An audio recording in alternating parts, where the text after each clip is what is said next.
The accusations started at 3:47 p.m. on a Saturday afternoon at the Miller family reunion. I was sitting at a picnic table in Golden Gate Park, eating potato salad and trying to be invisible, when my father stood up to make a speech. "I want to thank everyone for coming today," Dad said, raising his beer. "Family is everything. We support each other. We help each other. We're there for each other." He paused and I felt his eyes land on me. "Well, most of us are." Aunt Patricia picked up the thread. "Some people in this family understand the meaning of generosity, of giving back. And some people," Uncle Mike added, looking directly at me, "only think about themselves." My mother stood. "I'm just going to say it. Our daughter Natalie has never helped anyone in this family. Not once. She's selfish through and through." 43 relatives turned to stare at me. "When your cousin Jenny needed help with rent, where was Natalie?" Mom continued. "When Uncle Mike's business needed a loan, where was Natalie? When your grandmother needed someone to help with her medical bills, where was Natalie?" "Nowhere," Dad finished. "Because Natalie doesn't care about family. She only cares about herself." I set down my potato salad. Said nothing. "A complete disappointment," Mom added, her voice breaking dramatically. "We raised her better than this. I could have defended myself. Could have explained. Could have told them the truth about where my money had actually been going. Instead, I pulled out my phone and texted my private investigator. Me, David, where are you? David, 5 minutes out. The FBI agents are with me. Me, perfect timing." I set my phone down and smiled slightly. My cousin Sarah leaned over. "Natalie, are you okay?" "I'm perfect." They're being really harsh. They're being honest about how they feel. I appreciate honesty. But you're not selfish. You helped me with. "Sarah," I said quietly. "Watch what happens next." For minutes later, a man in a suit walked into the park reunion area. Behind him, 3 FBI agents in windbreakers that said, FBI, in large yellow letters. The reunion went quiet. David Martinez, the private investigator I'd hired 3 months ago, walked directly to my table. "Ms. Miller." "That's me. I'm David Martinez, private investigator." We spoke on the phone. "I have the final report on the financial fraud investigation you commissioned." Every head turned. "Fraud?" Dad said. "What fraud?" David opened his briefcase. "Ms. Miller hired me 3 months ago to investigate irregularities in her credit report. What I found was extensive identity theft and financial fraud." He pulled out a thick folder. "Over the past 7 years, someone has opened 23 credit cards in Ms. Miller's name. Total fraudulent charges, $267,000. The FBI agents stepped forward. One of them, a woman in her 40s, held up a badge. "I'm Special Agent Carol Rodriguez, FBI Financial Crimes Division. We've been working with Mr. Martinez on this case. Ms. Miller, we have warrants to execute today." Mom's face went pale. "Warrants? For what?" Agent Rodriguez looked at her notes. "For the arrest of Jenny Miller, Patricia Miller, and Michael Miller on charges of identity theft, credit card fraud, and wire fraud." The park went completely silent. My cousin Jenny stood up. "That's ridiculous." "I didn't." "Jenny Miller," Agent Rodriguez continued, "you opened 11 credit cards using your cousin Natalie Miller's identity between 2019 and 2024. Total charges, $89,000. The cards were delivered to your address. You made charges at stores near your residence. Your digital footprint is extensive." Jenny's face crumbled. "Natalie, I can explain." "Aunt Patricia," the agent continued, "you opened 7 credit cards in Natalie Miller's name between 2020 and 2024. Total charges, $112,000. You used these cards to finance your son's wedding, your kitchen renovation, and a trip to Europe." Aunt Patricia grabbed the table. "I was going to pay it back." "Uncle Mike, 5 credit cards, $66,000 in charges. Primarily business expenses for your failed restaurant venture." Uncle Mike was shaking. "Natalie, you have so much money. I didn't think you'd miss it." I finally spoke. "I don't have so much money. I'm a high school teacher. I make $68,000 a year." "But you never help anyone." Dad protested. "You must have savings." I had $180,000 in savings. From 10 years of careful budgeting. It's gone now. Because I've been paying minimum payments on $267,000 worth of credit cards I didn't open, trying to avoid bankruptcy while I figured out who was committing fraud against me. David handed me a document. The investigation took 3 months. Credit card applications traced back to 3 addresses. Security footage from stores showed the card holders. Bank records showed the money flow. He turned to face my family. For 7 years, 3 members of this family systematically destroyed Natalie Miller's financial life, while calling her selfish for not giving them money. Agent Rodriguez stepped forward with handcuffs. Jennifer Miller, you're under arrest. No. Jenny screamed. Natalie, please. We're family. Patricia Miller, you're under arrest. Aunt Patricia started crying. I needed that money. My son deserved a nice wedding. Michael Miller, you're under arrest. Uncle Mike lunged toward me. You bitch. You're going to destroy this family. 2 agents grabbed him. As they were led away in handcuffs, my father found his voice. Natalie, what have you done? I protected myself, I said quietly. From the family that was robbing me blind while calling me selfish. The first credit card appeared 5 years into my teaching career. I was 29, finally had $50,000 saved, was thinking about buying a condo. I checked my credit score as part of the mortgage pre-approval process. Score. Credit score, 592. That couldn't be right. I'd never missed a payment. Never carried a balance.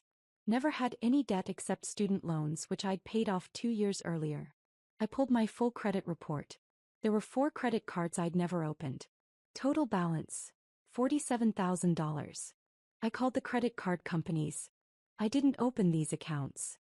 The applications were submitted online using your social security number, date of birth, and mother's maiden name. Someone stole my identity. You'll need to file a police report and a fraud claim with each company. I filed police reports. Filed fraud claims. Spent 6 months getting the cards closed and the debts removed from my report. A year later it happened again. 3 more cards. $38,000 in charges. Another year. For more cards. $52,000. Each time I filed reports. Filed claims. Got the debts removed. But it took months. My credit score tanked. I couldn't buy a condo. Couldn't get approved for a car loan. Was denied an apartment lease. Meanwhile, at family gatherings, the accusations started. Natalie never helps anyone. She's so selfish with her money. Teachers make good money and she acts like she's broke. I tried to explain once. Christmas dinner 3 years ago. Someone keeps opening credit cards in my name, I'd said. I've been dealing with identity theft for years. That's terrible. Mom had said. Do you know who's doing it? Not yet. But it has to be someone with access to my personal information. Well, it's not anyone in this family. Dad had snapped. We'd never do that. I didn't say it was family. You implied it. I just said someone with access to my information. Uncle Mike had laughed. You probably wrote your social security number on some sketchy website. This is why young people get scammed. I'd stopped mentioning it after that. But the cards kept appearing. By year 6 my credit was destroyed. I'd spent $30,000 of my own money paying minimums on fraudulent debts while waiting for investigations to clear. My savings were gone. My credit score was 580. I was living paycheck to paycheck, unable to buy a home or even rent a nice apartment. And at every family gathering I was called selfish for not lending money to relatives who asked, "Can you help with Jenny's rent? Can you loan Uncle Mike money for his business? Can you contribute to Grandma's medical bills?" I can't. I'm dealing with financial issues. Selfish. Disappointing. We raced you better than this. 6 months ago I'd had enough. I hired David Martinez, a private investigator who specialized in identity theft. I want to know who's doing this to me. I don't care what it costs. This kind of investigation typically runs $15,000 to $25,000, he'd said. Fine. Find them. Took 3 months. But David found everything. The thing people don't understand about identity theft. It's not just about the money. It's about the time. Each fraudulent card required hours on the phone. Filling out forms. Filing police reports. disputing charges, providing documentation. I'd spent literally hundreds of hours over 7 years fighting fraud while working full-time as a teacher. Teaching isn't a 9 to 5 job. It's 7 a.m. to 5 p.m., plus evening grading, plus weekend lesson planning.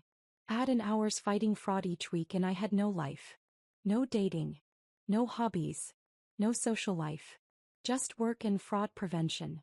Meanwhile, my family lived well. Jenny got married, took vacations, posted constantly on Instagram about her blessed life. Aunt Patricia renovated her entire house. Uncle Mike opened and closed 3 restaurants. All on my credit. All while calling me selfish. David's investigation revealed the pattern. Jenny had accessed my mail when she briefly lived with me during her divorce. She'd taken bank statements, credit card offers, tax documents. Everything she needed to apply for credit in my name. She'd recruited Aunt Patricia and Uncle Mike when they had financial problems. Natalie won't help us, so we'll help ourselves. They'd been coordinating. Taking turns opening cards so the pattern wasn't obvious. Using my information like it was communal property. And the entire family had watched me struggle while judging me for not helping them more. 2 weeks before the reunion, David called with his final report. Natalie, I have everything.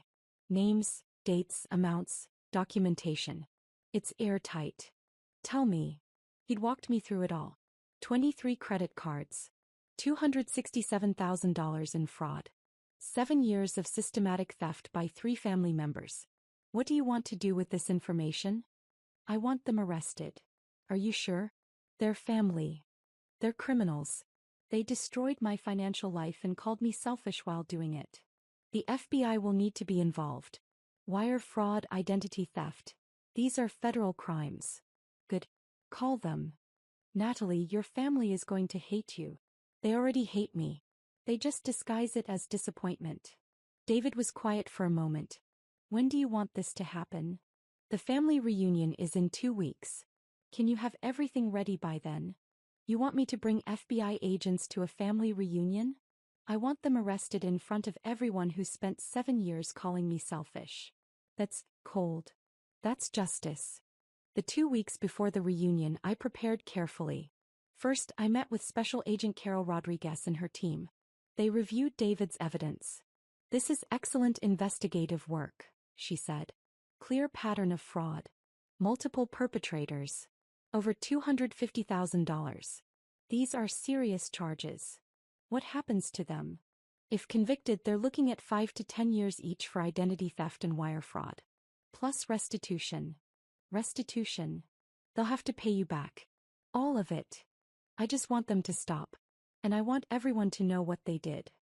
Public arrest at a family gathering will certainly accomplish that. Good. Second, I documented everything. Printed copies of David's report. Made a timeline of every fraudulent card. Calculated the total damage. $267,000 in fraudulent charges, plus $30,000 of my own money spent on minimum payments, plus approximately 800 hours of my time dealing with fraud. Third, I prepared myself emotionally. This was going to destroy family relationships. My parents would be devastated. My other relatives would be forced to choose sides. But I was done being the villain in a story where I was actually the victim. The night before the reunion, my sister called. Natalie, are you coming tomorrow? Yes. Listen, Mom and Dad are pretty upset with you. About not helping Jenny with her rent last month. I'm aware. Can you just, I don't know, apologize? Make peace? They're going to bring it up. Let them. You're being stubborn. I'm being honest. It's the same thing. We'll see. After Jenny, Patricia, and Mike were led away in handcuffs, the park remained silent. 40 relatives stared at me. Some in shock. Some in anger. Some in what might have been shame. David Martinez cleared his throat. For those interested, I have copies of the investigative report here. It documents 7 years of systematic financial fraud by 3 family members against Natalie Miller. My father found his voice. You had your own family members arrested? I had 3 criminals arrested. They happen to be related to me. They're your cousin, your aunt, your uncle. They opened 23 credit cards in my name. They stole $267,000.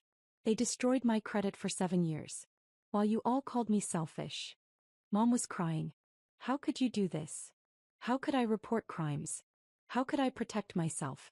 How could I stop letting family members rob me while the rest of you judged me for not giving them more money? We didn't know. Dad protested. You didn't ask. I told you years ago I was dealing with identity theft. You dismissed it. Aunt Susan, Patricia's sister, stepped forward. Natalie, there has to be another way. They're going to prison. They committed federal crimes.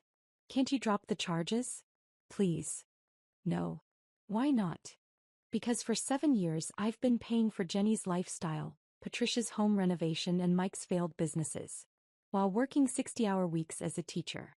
While being told I'm selfish for not helping more. I'm done. My cousin Tom, Jenny's brother, was furious. You're destroying this family. Your sister destroyed my financial life. I'm just holding her accountable. She has kids. What are they supposed to do while she's in prison? What was I supposed to do while she was committing fraud? While maxing out credit cards in my name? While ruining my credit so I couldn't buy a home or even rent a decent apartment? You don't have kids. She does. That's not a justification for federal crimes, Tom. David stepped in. If I may. The evidence shows Ms. Jenny Miller opened her first fraudulent credit card in Natalie's name 2 months before her wedding. She used it to pay for her honeymoon.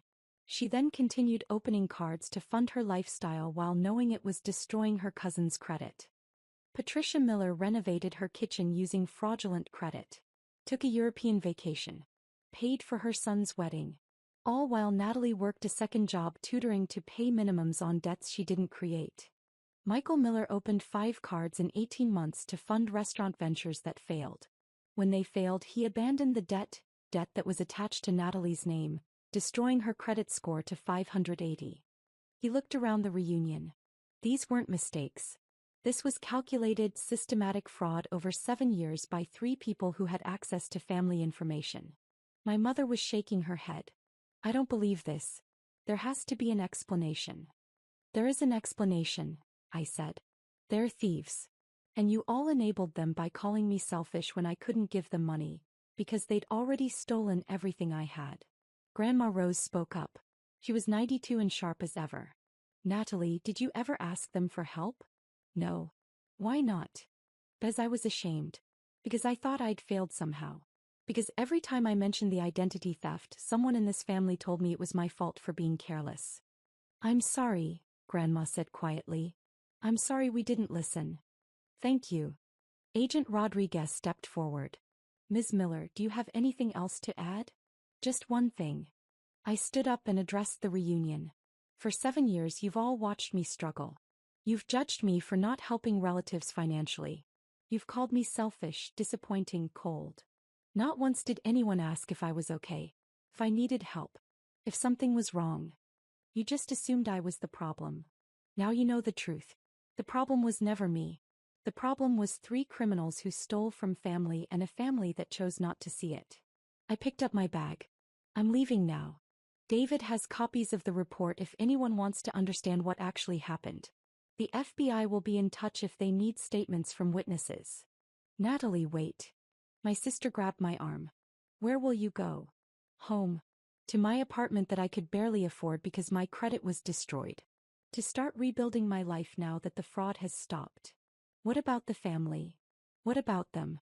They chose to believe I was selfish rather than investigate why I was struggling. That's on them. I walked toward the park exit. Behind me I heard arguing, crying, confusion. I kept walking. The first call came 20 minutes later. Natalie, we need to talk about this. There's nothing to talk about. You can't just destroy this family. I didn't destroy it. Jenny, Patricia, and Mike did. I just exposed it. Can't you drop the charges? No. Why not? Because they committed federal crimes. Because they stole $267,000. Because they destroyed 7 years of my life. Because they need to face consequences. They're family. Family doesn't commit identity theft, Dad. Criminals do. He hung up. Mom called next. Natalie, please. Patricia is my sister. She made a mistake. 23 credit cards over 7 years isn't a mistake. It's a pattern. She was desperate. So was I. But I didn't commit crimes. How can you be so cold? How can you defend someone who stole from your daughter? She hung up. The text started pouring in. Cousin Tom, you're dead to this family. Aunt Susan, I hope you're happy ruining lives. Uncle Dave, we always knew you were selfish. Now we know you're vindictive too. But there were other messages too. My sister Melissa, I'm sorry I didn't believe you. About the identity theft. I should have listened. Cousin Sarah, thank you for being brave. What they did was wrong. Grandma Rose, come visit me tomorrow. We should talk. That night I sat in my apartment and cried. Not from regret, from relief. For 7 years I'd been drowning. Working 2 jobs, fighting fraud, watching my savings evaporate, being called selfish by people who were literally robbing me. Now it was over. The FBI had the perpetrators. The fraud would stop. I could start rebuilding. But the family? That was broken. Probably forever. And I realized, that was okay. The legal process took 18 months. Jenny pled guilty to 11 counts of identity theft. Sentenced to 4 years in federal prison, 3 years supervised release, and ordered to pay $89,000 in restitution plus interest. Patricia pled guilty to 7 counts. 3 years in prison, 3 years supervised release, $112,000 in restitution. Mike went to trial. Was convicted on all counts. 5 years in prison, 5 years supervised release, $66,000 in restitution. The restitution orders included payment plans. I'd get my money back eventually. Maybe over 10 years. Maybe 20. But I didn't care about the money anymore. I cared about the validation. The family split predictably. Half believed I'd done the right thing. Half believed I'd destroyed the family for revenge. My parents sided with the criminals. Stopped speaking to me. Told people I was vindictive and cruel. My sister Melissa sided with me. What they did was unconscionable. You had every right to prosecute. Grandma Rose called it the reckoning the family needed.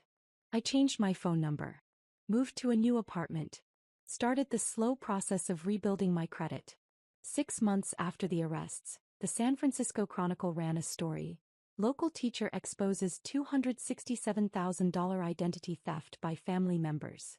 The article detailed everything. The 7 years of fraud. The family accusations. The reunion arrests. It went viral.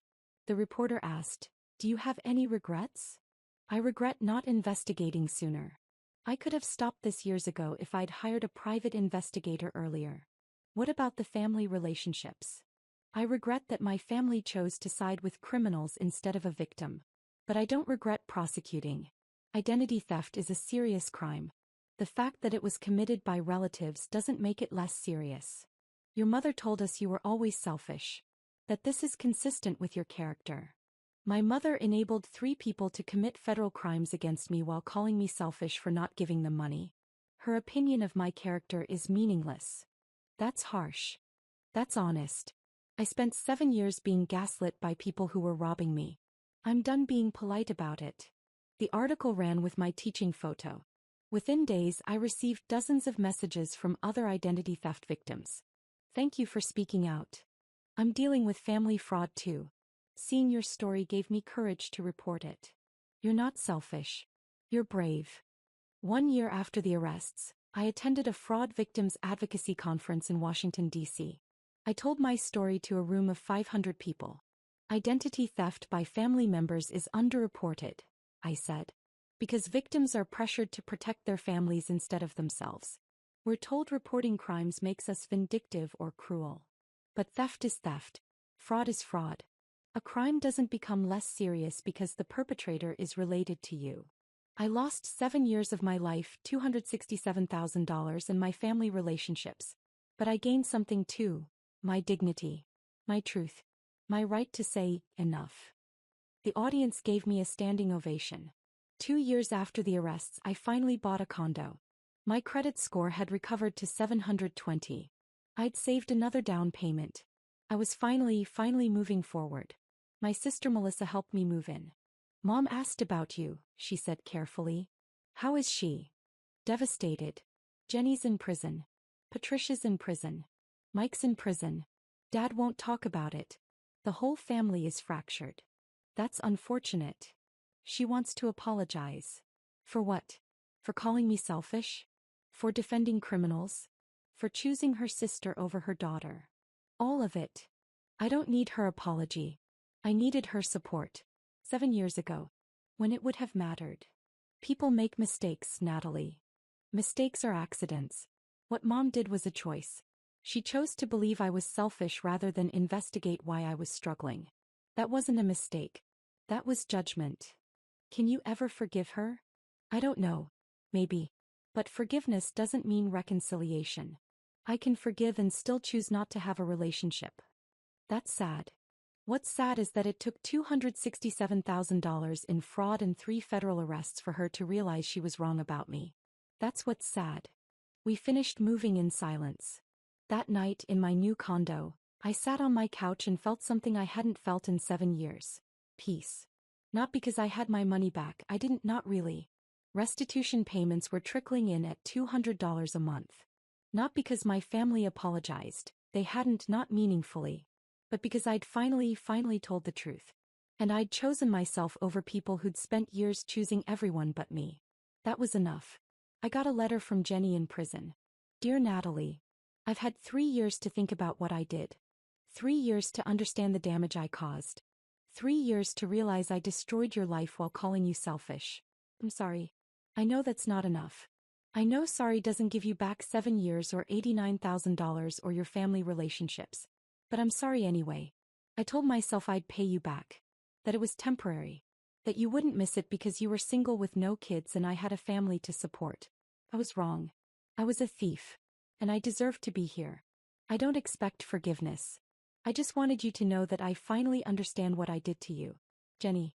I read the letter twice. Then I wrote back. Jenny. Thank you for the apology. I accept it.